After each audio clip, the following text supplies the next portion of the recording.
Nation में मैं हूं आबिद हुसैन शेख। वीकेंड कर्फ्यू में पुलिस दिखी सख्त। आज राज्य भर में सरकार की ओर से कल रात 10 बजे से सोमवार सुबह 6 बजे तक वीकेंड कर्फ्यू लगा दिया गया है, जिसमें जरूरी इमरजेंसी सेवा छोड़कर बाकी सभी तरह की सार्वजनिक सेवा बंद रहेंगी। इसी के चलते बीजापुर शहर के गांधी चौक में बिना किसी मकसद से घूम रहे लोगों की चेकिंग और लाठी का प्रयोग करके घरों से बाहर न निकलने की सूचना पुलिस दे रही है जनता को।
food, grocery, raw chicken, mutton, fish, vegetables, fruit, juice, मिठाई, मेडिसिन, चाय और पान भी, वो भी अपने मनपसंद शॉप से सिर्फ 30 मिनट में अपने घर तक।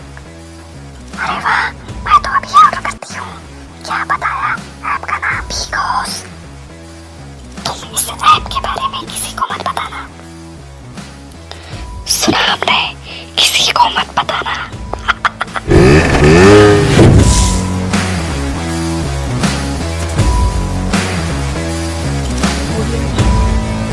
बाघमारे हॉस्पिटल में औरतों से जुड़ी हर बीमारी के इलाज के साथ अब शुरू हो चुका है डिलीवरी। चाहे नॉर्मल हो या सिजेरियन, कम दामों में किया जाएगा। 24 घंटे माहिर डॉक्टरों की निगरानी में। अस्पताल का पता सखाफ रोज़ा 4 नंबर स्कूल के करीब, बीजापुर।